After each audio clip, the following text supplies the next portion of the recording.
Dr. Sharon Robinson has served the last 2 years as the president of the American Association of Colleges for Teacher Education.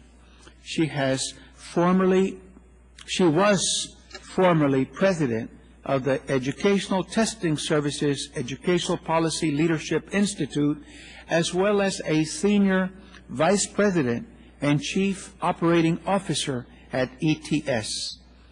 Sharon also has worked in the Department of Education as well as with the National Education Association.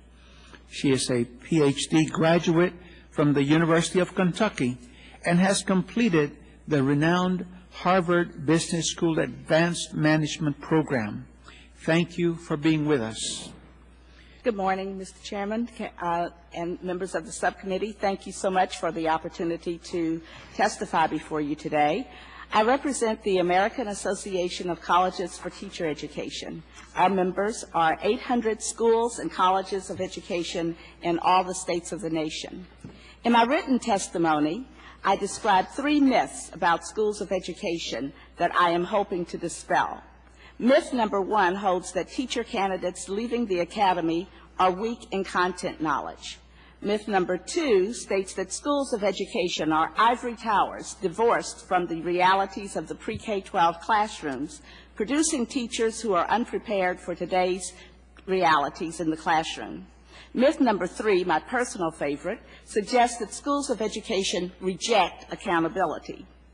While I argue that each of these myths is wrong, I do not assert that schools of education are where they need to be, for there is certainly considerable work yet to be done. But I think it's important to acknowledge that we are not standing still, and I think Mr. Fallon's testimony will dramatically illustrate this fact. It is also important to acknowledge that schools of education alone cannot solve the nation's teacher supply and distribution problems.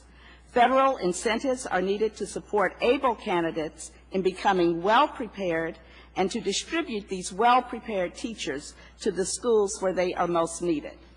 In order to make real headway, we need a much more systemic approach.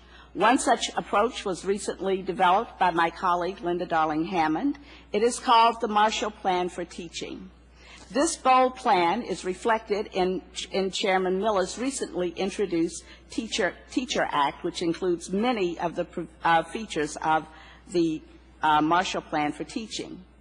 Title II, both of the Higher Education Act and of the No Child Left Behind Act, are linchpins in the federal investment for teacher quality, yet neither is currently robust enough to produce the transformation that is needed.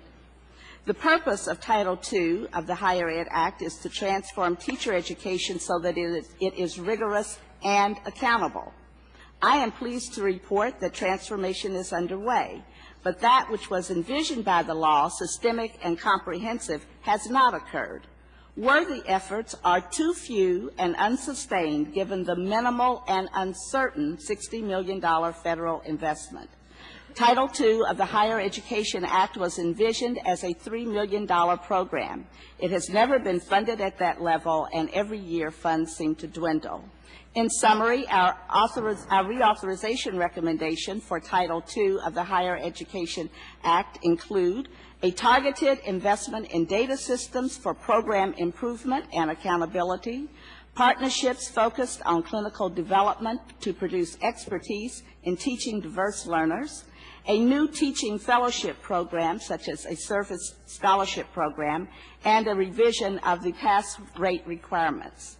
Title II of No Child Left Behind is the $2.9 billion investment in professional development, yet according to the department, only 28% of Title II Part A funds are actually spent on professional development. Title II No Child Left Behind funds should be targeted to produce systemic and sustainable change in the states, working through partnerships involving higher education and school districts. I submit for the record our recommendations for improving Title II of No Child Left Behind, which include support for the development of teacher performance assessments for to be used in programs and in licensing, state-of-the-art mentoring programs for beginning teachers, preparation and professional development to help teachers learn to use data and assessments more effectively, clinical training to ensure that all teachers are prepared to teach diverse populations, including English language learners and special education students, and partnerships to reduce teacher shortages in urban and rural areas.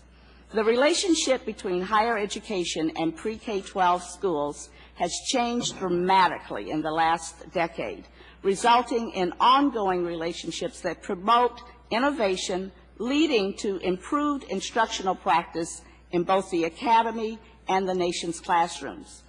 Both Title IIs need to support and fund these rich partnerships to yield maximum benefit to our nation's learners. I look forward to discussing these comments with you further.